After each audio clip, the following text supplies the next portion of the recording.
Bienvenue dans cette vidéo concernant la pleine lune en Sagittaire du 23 mai. Je suis très heureuse de vous retrouver à cette occasion. J'espère que vous allez bien depuis la nouvelle lune qui se situait en Taureau. Ici, on est vraiment dans le prolongement de ce qui s'est passé lors de cette nouvelle lune. Et donc, c'est toujours intéressant, en période de pleine lune, d'observer qu'est-ce qui est éclairé, qu'est-ce qui est mis en lumière. Et avant de regarder ça ensemble à travers la carte du ciel, je voulais vous préciser que vous pouvez aller voir en description. Je vais voir si je peux mettre un lien ici, mais je suis pas certaine, sinon ce sera à la fin de la vidéo. J'ai créé un test. Quel détective du zodiaque es-tu? Qui va te permettre de déterminer si tu fais partie de la famille des maestros, des virtuoses, des prodiges ou des mystiques. Et bien sûr, lors du résultat, tu auras des petites pistes personnel à appliquer si tu le souhaites dans ta vie de tous les jours. Donc ce test, il a été aussi créé pour vous montrer un petit peu l'ambiance qu'on va retrouver dans Enquête de sens, dont je vous ai déjà parlé, qui va être une formation pour s'initier à la lecture d'une carte du ciel. Donc ça va être en autonomie, etc. Mais de ça, là, si vous rejoignez avec le test, l'infolette notamment, vous allez avoir un petit peu des indices sur qu'est-ce que c'est au fil du temps. Donc moi, ça m'a beaucoup plu, surtout que là, à créer, surtout que là, on est dans l'énergie du Gémeaux. Le Gémeaux, il y a ce côté ludique, il y a le fait, en fait, en arrière-fond, de dire comment je peux m'amener de l'amusement dans ma vie. Est-ce que je suis pas un peu trop sérieux? Ça va être un des thèmes qu'on va voir ensemble ici avec cette pleine lune. Donc je vais partager déjà l'écran. Et mais peut-être, oui, bon, je vais vous partager l'écran et puis juste après, pour pas l'oublier, je vais vous parler du degré Sabian. Donc alors, qu'avons-nous là? Donc, voilà, nous avons la carte. Donc la lune, elle est là, à 3 degrés du Sagittaire, le soleil, il est en face, tout va bien, on est dans une pleine lune. On a beaucoup de particularités, on a notamment Vénus, qui est toujours en Taureau, donc toujours chez elle, mais pas très loin du soleil. Elle est conjointe à Jupiter qui maîtrise notre lune, vu que cette dernière est en Sagittaire. Uranus toujours dans le coin. Mercure ici en Taureau, donc on a toujours quand même 4 planètes en Taureau. Ça reste moins, quoique, non, c'était 1, 2, c'était, ouais, on en avait 5 lors de la nouvelle lune, donc on en avait un petit peu plus que là. Puis on va regarder, on va tout regarder, vous avez l'habitude. Donc, cette l'énergie Sagittaire-Gémeaux, c'est, on dit, l'axe de la connaissance de soi. Mais on va aller un petit peu plus loin, enfin de la connaissance de façon globale. On va aller un petit peu plus loin à comprendre qu'est-ce que la connaissance. Qu'est-ce que nous permet ou ne nous permet pas la connaissance? Dans la connaissance, il va y avoir les croyances. On a tous des croyances, on a tous des pensées. Ça va correspondre ici aux Gémeaux. Qu'est-ce que j'ai dans la tête? Qu'est-ce que je me raconte par rapport à qui je suis, par rapport à mon histoire, par rapport à ce que j'aimerais ou non? Le Soleil conjoint à Vénus, donc on va dire l'éclairage sur qu'est-ce que l'on veut vraiment va être important pendant cette période-ci. Et partant de là, c'est de bien voir que la connaissance de soi peut autant nous apporter une ouverture par rapport à notre vie, dans le sens si je ne sais pas que telle chose existe, je n'aurai jamais l'envie d'y aller. Si je ne sais pas que telle solution existe, peut-être que je continuerai à tourner en rond par rapport à ce que je vis, etc. Donc il y a cette notion d'ouverture. Si je connais, si je suis dans cette connaissance, des portes peuvent s'ouvrir. Mais parfois, on le voit bien, notamment avec nos croyances, qu'est-ce qu'on se raconte. Ça peut être aussi très enfermant. Ici, on serait un petit peu dans le côté ah, tais-toi, je sais. Tu sais, des fois, on va le dire, ah, mais je sais. C'est une fermeture, en fait. En fait, non, on n'écoute pas vraiment l'autre. Peut-être que l'autre, oui, ce dont il nous parle, le sujet dont il nous parle, on le connaît, mais on n'écoute pas, on n'est pas vraiment dans le présent. C'est-à-dire que peut-être là, le fait qu'il nous en parle maintenant, c'est pour qu'il y ait une résonance maintenant, même si oui, dans le passé, on sait, on est au courant que ça existe. Donc, ça va être un jeu de ça. C'est-à-dire que là, au niveau de ce que l'on vit chacun, de dire qu'est-ce que tu penses savoir, et à partir de là, si tu faisais comme si tu ne savais pas ça. Disant que tu penses coûte que coûte que telle chose n'est pas possible, et si ça devenait possible? Et à l'inverse, tu penses coûte que cette chose-là, elle est possible, et si ça ne l'était pas? Ce que je veux amener là, le tout, c'est pas de se faire du mal, on s'entend, on va dire ça comme ça. C'est vraiment de voir que si on est dans un contexte où on se pose beaucoup de questions, qu'est-ce que je me raconte? Qu'on trouve pas de solution, c'est intéressant de de venir interroger ce qu'on pense savoir. Parce que bien souvent, c'est ça qui va nous enfermer dans une vision, dans des fois un idéal, hein. Avec la lune en Sagittaire, on peut des fois penser que telle chose, ça doit être telle chose dans l'absolu, sauf que l'absolu n'est pas la réalité, ce qui fait qu'on va très mal vivre la réalité. Donc tout le processus, étant donné qu'on a beaucoup, d'énergie en Taureau, ça va être de remettre chacun de nos personnages intérieurs, on va dire ça comme ça, à sa juste place. C'est-à-dire que, oui, par moment, mon côté rationnel, c'est bien qu'il soit là. Mais à d'autres moments, peut-être, ben, c'est pas le meilleur des invités. Donc c'est toujours un jeu quand il y a de l'énergie Gémeaux qui commence à poindre le bout de son nez, de s'observer, de voir nos cohérences, mais aussi que nos cohérences peuvent nous amener à des impasses. Parce que nos cohérences, dans le fond, ça peut ressembler à un moment comme une forme de logique et on va se dire: «Mais si, c'est logique» et puis à d'autres moments, il y a un truc qui marche pas comme on pense que ça devrait marcher et on va se dire: «Mais c'est pas logique» et ça me questionne que ce soit pas logique. J'arrive pas à passer au-delà de ça et donc l'esprit, ici avec le Gémeaux, on a quand même toujours le mental, hein, qui peut être très présent. L'esprit va buter, va s'attacher. On a un Mercure, maître du Soleil, qui est en Taureau. On va s'attacher, bah, on va dire, bah, la chose qui nous pose problème quelque part, et on va pas forcément, dans un premier temps, parce que là, l'invitation, c'est d'apprendre à se détacher de ce à quoi on s'attache.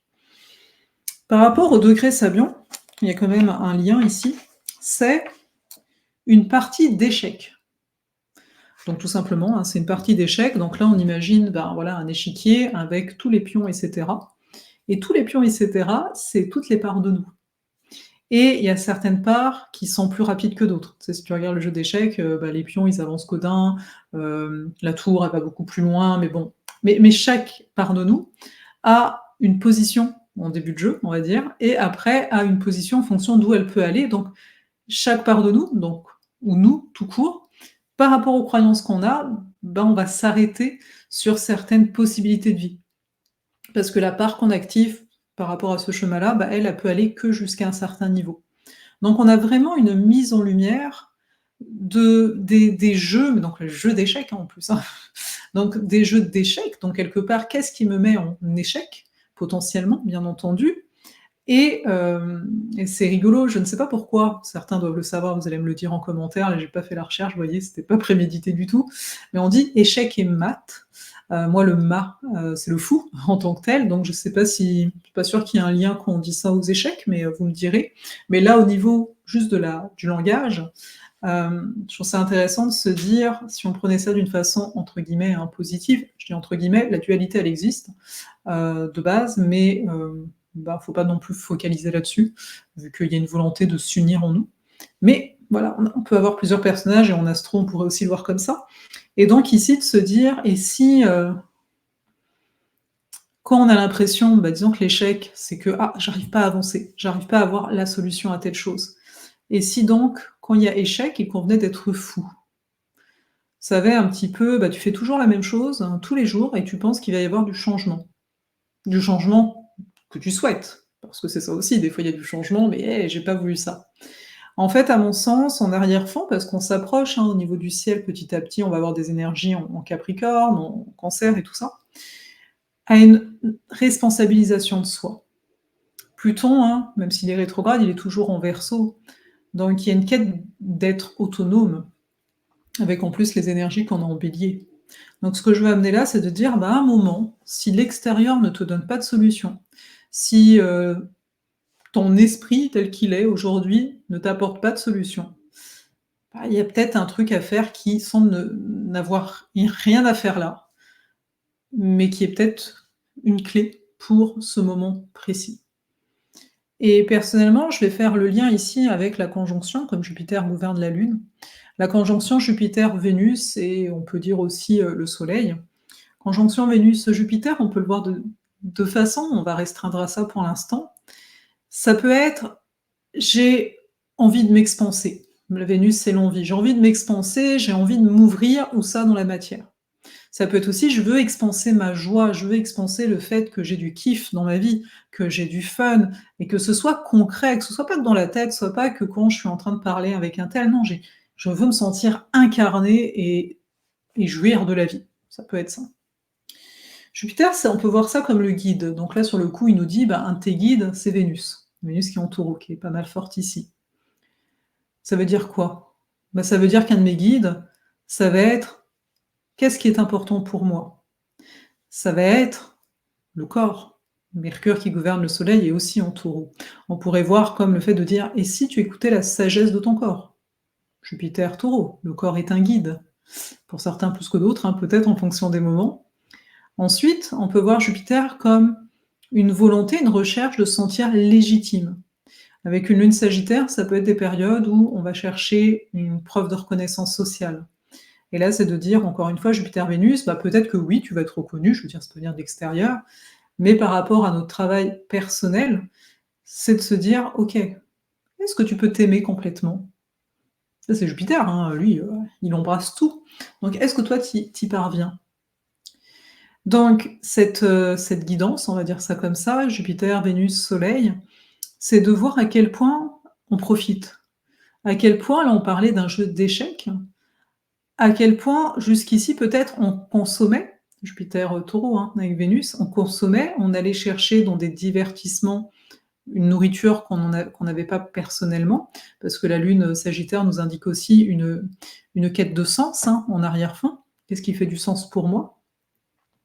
Et là, c'est de se dire, ben, peut-être à nous de tourner notre regard, Pluton est donc rétrograde, tourner notre regard vers nous, se dire: «Et si en fait j'étais moi, illimitée? Si en fait tout part de moi et que ce que j'essaye de combler avec l'extérieur, bah, ne tient qu'à moi d'aller voir ce qui se passe en dedans». Donc certains, ça va passer par le corps en termes d'interface, d'autres non, vous verrez par rapport à ce que la vie vous propose. Il y a des choses très concrètes qui sont là et qui demandent notre attention, d'où la sensation de ralentissement, d'où peut-être pas mal de gens, alors bien sûr qu'il y a les changements de saison, mais quand même qui vont quand même tomber malades, ça marche pas comme vous aimeriez, et cetera. Mais c'est de dire: «Mais est-ce que tout ça nous amène à nous regarder?» Et regarder un soleil Gémeaux, c'est regarder les différentes parts de nous. Et c'est possiblement aussi voir cette volonté d'être en lien, en relation. On le redira jamais assez, c'est essentiel, la relation. Disons que je n'arrête pas de travailler, je vois personne, et puis, ah bah je suis stressée, bah oui, tu travailles beaucoup. Et si c'était, bah oui, mais tu vois personne, tu ne te permets pas ça. Parce qu'il y a une régulation qui se fait au niveau des systèmes nerveux quand je rencontre des gens. Et parce que, bah, possiblement, je vais passer un bon moment, tout simplement. Ok. Donc, en fait, c'est d'observer, parce que là, ça dépendra vraiment de chacun, de qu'est-ce qui est présent dans votre vie. Et une des choses essentielles, c'est d'être nous présents à notre vie. Il n'y a que comme ça qu'on a la moindre action, la moindre puissance dans cette existence. Et en parlant de ça, donc, on va aller au niveau d'existence, voir ce chiron toujours en bélier. Il est à 21 et quelques degrés, Mars là présentement dans cette carte il est à 17 et quelques, et le nœud nord il est à 14 et quelques. Donc au moment de cette pleine lune, on est le passage de Mars sur le nœud nord, donc comme quelque chose qui est pointé du doigt. Donc là, ça va dépendre de chacun. Qu'est-ce qui a été pointé du doigt? Est-ce que vous vous êtes senti agressé d'une façon ou d'une autre? Est-ce qu'au contraire, vous vous êtes réveillé un matin, vous vous êtes dit: «Mais telle chose, ça peut pas continuer», par exemple, vous sentez un nouvel élan? Le fait est, c'est que Mars va passer au niveau de Chiron. Donc peut-être il y a eu ce nouvel élan, peut-être il y a eu cet élément, cet accident, quelque chose en tout cas qui est venu vous toucher plus personnellement, et là, on va passer à la deuxième phase, d'accord, mais est-ce que tu arrives à enclencher? Est-ce que tu arrives à enclencher des actions? C'est vraiment pour moi, je vois ça comme un nouveau souffle qui nous est proposé. Un nouveau souffle qui est assez, alors Mars, il n'est pas soutenu, du tout, enfin, il fait sa vie avec Chiron et tout ça. Par contre, on voit du soutien toujours, bon, de tu Mercure là, qui est en sextile à Saturne, donc il est en bel aspect, donc il y a quand même un côté comme si on nous outillait pour voir nos limitations mentales. Parce que souvent, c'est ça qui va retenir notre action, qui va retenir Mars. C'est ça qui va faire en sorte d'alimenter certaines blessures au niveau de non, moi je dois pas trop me montrer, je dois être un peu en retrait, etc. Parce que là, ce qui est proposé, c'est d'avancer, c'est de s'affirmer, c'est de s'expanser avec Jupiter qui est là dans l'équation et qui va dans très peu de temps passer en Gémeaux. Rappelons-le, quand une planète elle est à la fin des degrés d'un signe, elle peut accentuer. Donc on peut voir un afflux de consommation, c'est-à-dire même à travers les médias, Soleil est en Gémeaux, on pourrait voir comme une dénonciation plus forte en ce moment. Bon, il y en a tout le temps, hein, mais peut-être un peu plus forte, de dire, bah regardez, Regardez qu'est-ce qui se passe, dans le monde, il y a de plus en plus de difficultés dans certains pays, voilà, et dans d'autres pays, il y a du faste et cetera, mais qu'est-ce que c'est que ça? Donc d'observer aussi avec l'énergie, sagittarienne, ce qui peut être de l'ordre, des opinions très fortes, du clivage, hem, à tous les niveaux et de se rendre compte en fait que beaucoup vont avoir raison, hein, le Sagittaire cherche à avoir raison, donc même vous, si vous vous sentez agressé parce que vous recherchez à avoir raison ou qu'on fasse, vous avez quelqu'un comme ça, bah, rappelez-vous qu'il y a ces énergies-là. C'est souvent des périodes quand il y a du Sagittaire, hein, juste pour la petite, parenthèse, où, il y a plus de monde qui vont donner leur opinion et en mode, «Mais c'est comme ça», tu vois? En mode, «Là, tu venu me toucher, là, donc je te dis les choses comme ça». Et en fait, ça m'amuse à chaque fois parce que je me dis: «Mais putain, il y a tellement d'énergie sagittarienne, les gens s'en rendent pas compte». Voilà. Mais donc, c'est de se rendre compte, de notre côté, de se dire: «OK, ça peut être un peu clivant» et que ceux qui sont dans la bonne foi, parce que des fois, il y a du monde qui défendent, des causes très nobles et cetera, mais qui peuvent être dans ce côté très clivant, ce côté très, c'est comme si, pour exister, on n'a pas trouvé d'autre solution que, d'être, vous voyez, presque strict, quoi, dans le positionnement. Dans le sens, il y a une sorte de protection, on va dire: «Bah oui, mais je défends». C'est intéressant, donc il y a vraiment une protection. Je veux dire même dans le terme, dire: «Je défends une cause». C'est pas, «Oui, bah, je suis pour cette cause et j'en parle et je partage». Donc même à notre niveau, d'observer, est-ce qu'il y a des endroits de notre personnalité, de choses qu'on vit, qu'on sent qu'en fait on est sur la défensive ou quand on en parle, on défend. Pendant un temps, perso, je pensais que je devais défendre l'astrologie, par exemple. À un moment, je me suis dit: «Eh, relax, l'astrologie, elle est là depuis super longtemps, toi, tu es pas là pour ça, quoi. Tu es là pour défendre, pour prouver, pour». Non, non, voilà. Souvent, les détracteurs, vont toujours sortir la même chose, à savoir: «Alors voyez, il y a tel truc, ça marche pas» et cetera. Je suis là: «Soit, mais en fait, c'est juste le point de vue». Tu sais, pour toute étude, un petit peu, on va dire, si j'ose dire, scientifique, hein, on va se poser en témoin, mais on part d'une hypothèse et à chaque fois, l'hypothèse, elle est pas celle sur laquelle on partage. Quand là, vous voyez, vous et moi, on partage, il y a amener apporter du sens. Alors oui, bien sûr, c'est subjectif, oui, bien sûr, ça va pas parler à tout le monde et cetera. Mais voilà, donc pourquoi on essaye? On veut essayer que ça parle à tout le monde. Vous voyez, c'est un peu ces différents positionnements. Donc à un moment, au-delà de l'astro, là, vous l'avez compris, c'est de s'observer là-dedans. Voilà, est-ce que moi j'essaie de défendre quelque chose? Est-ce qu'en face de moi, je sens que la personne, là, l'interlocuteur, ah, il veut défendre quelque chose et de se dire: «Bon, bah, soit». C'est que il peut y avoir plein de raisons, mais là, par rapport à l'énergie sagittarienne, il y a des blessures d'injustice, hein, qui peuvent remonter, surtout avec les énergies bélier. Les énergies feu, en général, vont toucher à cette notion d'injustice ou de manque de reconnaissance. Donc on peut avoir du monde, hein, en ce moment, ou peut-être de façon plus générale, qui vont être dans, j'ai pas envie de dire victimisation, mais on sent que c'est blessant la notion de reconnaissance. C'est voilà, je fais ci, je fais ça et je trouve pas ma place dans le groupe, par exemple. Beaucoup d'énergie aussi Verseau peuvent amener ça, la notion de se sentir rejeté, mais là, dans le Sagittaire, c'est j'aimerais en fait partager dans ce groupe, mais j'arrive pas à trouver ma place. Donc on peut après avoir des attitudes beaucoup plus clivantes.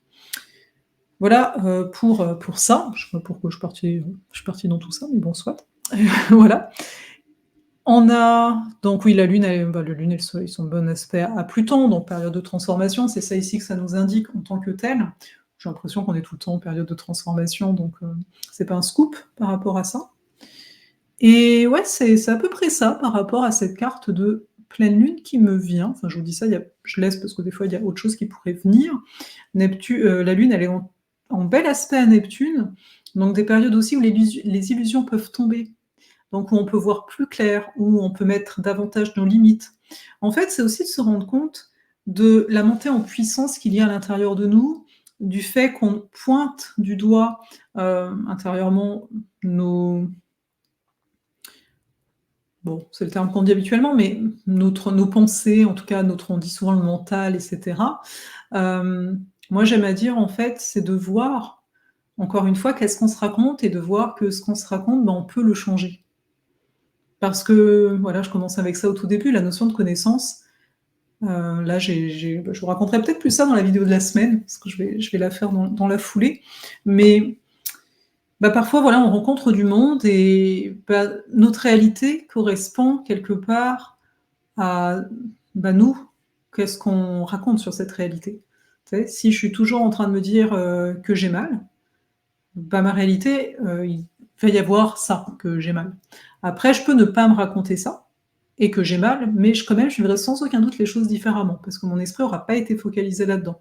C'est un exemple. Mais c'est de voir, voilà, sur quoi va se prêter mon attention, sur quoi vont se prêter mes pensées. Je pense que tous ceux qui font de la méditation ici vont me dire: «Bah oui, totalement». Donc dans le sens, oui, par exemple, je dois faire la vaisselle, je dois faire le ménage, mais est-ce que j'ai besoin d'y penser tout le temps, de m'alourdir avec ce type de pensée, alors que, bah, je vais le faire à un moment ou à un autre? Vous voyez, c'est un peu ce côté-là, de se dire: «OK, je vais pas m'y attacher, je vais pas me raconter tout le temps, cette même histoire», et quand c'est le cas, quand il y a une histoire, tu sais, des jugements qu'on se porte, parce que c'est les jugements aussi, voilà. Ah, pour ça que je parlais encore. Il y a la notion de jugement. Donc, bon, vous l'avez compris avec le côté clivant, mais, c'est les jugements. Donc les jugements qu'on se porte, c'est ça aussi ce qu'on se raconte. Quand quelqu'un fait quelque chose, comment je réagis? Comment je le juge? Qu'est-ce qui me dérange, en fait, finalement? Parce que, par exemple, dernièrement, je suis tombée sur certaines affaires et au lieu de juger et me contenter de ça, bah, le mécanisme était de juger et puis d'un coup, je me suis dit: «Mais attends voir, cette personne, OK, bon, tu pas dans son délire, mais quand même, elle communique sur ça. Elle est entière sur cette affaire-là». Et là, je me suis regardée à quel point moi, je suis entière, en fait. Donc parce que là, on s'entend, il y a les personnes, elles me parlent pas à moi, vous savez, sur les réseaux, voilà, et c'est ça que je trouve beau. Donc je pense qu'il y a une amorce par rapport à ce qui nous attend avec cette pleine lune, de commencer au lieu de focaliser sur ce qui va pas, j'en parlerai plus sur l'énergie de la semaine, mais au lieu de focaliser sur ce qui ne va pas, bah, si je commençais à regarder ce qui va bien, et oui, ça demande du temps, bien entendu, mais à un moment, ben, je pense sincèrement, pour avoir réussi à le faire de temps à autre et cetera, il y a toujours des périodes, mais bah, que ça change beaucoup la donne sur ce qui se passe dans nos réalités respectives. Je vais m'arrêter là-dessus. Donc, hésitez pas pour le test. J'attends en commentaire de quelle famille vous êtes, ça fera super plaisir de le savoir. Surtout, bah, aussi comment vous avez vécu la chose. Tu sais, quand on est dans son coin en train de créer, bah, voilà, c'est l'air de rien, c'est du temps, c'est de l'énergie, voilà, et donc, on aime bien savoir un peu comment c'était. Non, ce n'est pas une recherche de reconnaissance. Je vous vois venir de reprendre mes propos, mais, non, c'est vraiment pour, parce que c'est ludique et bah, je pense que c'est pas si fréquent. Donc, il y a une part de moi qui aime ça. Donc là-dessus, je vous souhaite une très belle, période de pleine lune, mais on se retrouve bien vite, à travers les énergies de la semaine notamment.